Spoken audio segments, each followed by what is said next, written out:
दोस्तों, कहां मोदी जी देश को तीसरी अर्थव्यवस्था बनाना चाहते थे और कहां मोदी जी ने हमारा देश जीरो फूड चिल्ड्रन यानी वो बच्चे जिन्होंने 24 घंटे से ज्यादा कुछ नहीं खाया, कुपोषित बच्चों के सर्वे में पूरे दुनिया में हमें तीसरे नंबर पर लाकर खड़ा कर दिया है। जी दोस्तों, मोदी जी 5 किलो अनाज किन गरीबों को रोजाना बांट रहे हैं ये तो वही जाने, या जिन्हें मिल रहा है वो जाने। लेकिन देश दुनिया में एक भूख और गरीबी को लेकर किए गए एक संयुक्त सर्वे में पता चला कि हमारे देश के 6.7 मिलियन बच्चे यानी करीबन करीबन 70 लाख बच्चे ऐसे हैं जो दिनों दिन तक भूखे रहते हैं। जानते हैं पूरा सर्वे इस वीडियो में, तो वीडियो को अंत तक जरूर देखिएगा। अब मोदी सरकार के झूठ से पर्दा निकालने में शायद देश की मीडिया असमर्थ होगी, लेकिन दुनिया इस गरीबी का खुलासा कर रही है। नमस्कार, आप देख रहे हैं देश नीति, मैं आपके साथ गीटी भाव्या।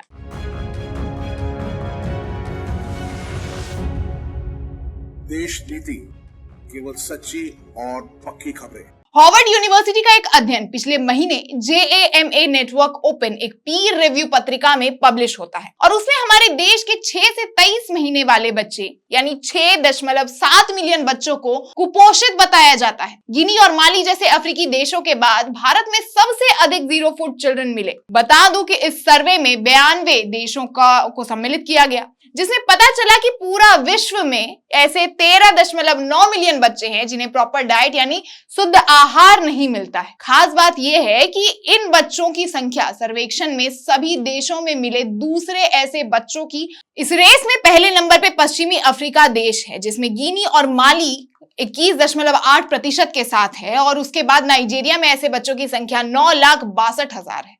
वहीं भारत 19.3% शून्य भोजन वाले बच्चों के साथ विश्व स्तर पर तीसरे स्थान पर है। देश को दोस्तों एक बार फिर इस सर्वे से शर्मिंदगी का सामना करना पड़ा है। लो और मिडिल इनकम कंट्री यानी LMIC के किए इस सर्वे में 6 से 23 महीने की उम्र के लगभग 1,40,00,000 शिशुओं को शामिल किया गया है।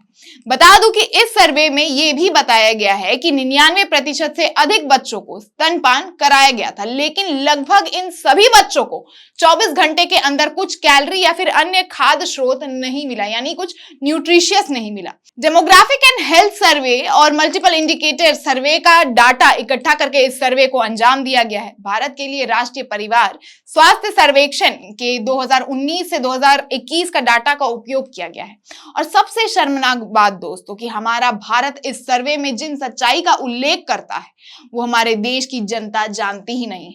उन्हें तो बस ये बता दिया जाता है कि प्रधानमंत्री 5 किलो अनाज देशवासियों को बांट रहे हैं, तो हम सुन लेते हैं। और उन बच्चों का क्या मोदी जी, जो इस देश का भविष्य है, उनका क्या? वो मर रहे हैं। आगे सर्वे की अगर बात करूं तो रिसर्च में short term and long term benefits के बारे में बताया है कि अगर इन बच्चों को पर्याप्त अमाउंट में न्यूट्रिशन नहीं मिलेगा तो कैसे हमारे देश के बच्चे जैसे मृत्यु दर, कुपोषण, बौनापन, कम वजन और सूक्ष्म पोषक तत्वों की कमी का जोखिम कम करना, साथ ही मस्तिष्क के विकास, अनुभूति और स्कूल की तैयारी में सुधार, भविष्य में सीखने की नींव तक कमजोर पड़ जाएगी। आपको याद हो दोस्तों, 1972 में भारत सरकार ने यानी जब इंदिरा गांधी सत्ता में थी तब एक्सपेंडेड प्रोग्राम ऑन इम्यूनाइजेशन यानी EPI के तहत देश के कोने कोने में OPV के 3 बूंद हर बच्चे को दिया जाता था। आपको भी मिला होगा। बाकी मैंने इसका जिक्र इसलिए किया क्योंकि अगर इसका समाधान जल्द ही नहीं किया गया तो शायद फिर एक बार भारत सरकार को ऐसे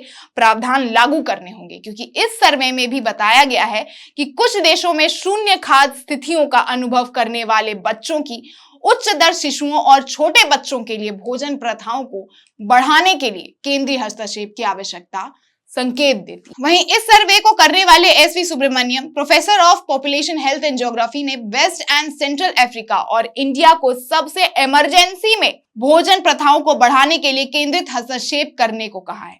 अब उन्होंने तो कह दिया कि केंद्र को हस्तक्षेप करना है, लेकिन जैसा हमारे देश में अभी चल रहा है, कभी सत्ता को बचाने के लिए CAA लागू करना, तो कभी इलेक्टोरल बॉन्ड छुपाना, कभी किसानों को रोकना, कभी 69,000 शिक्षकों को 600 दिनों तक आंदोलन करने के लिए प्रताड़ित करना, तो कभी राम मंदिर बनवाना। इसमें क्या सरकार अपने देश के भविष्य पर थोड़ा ध्यान देगी?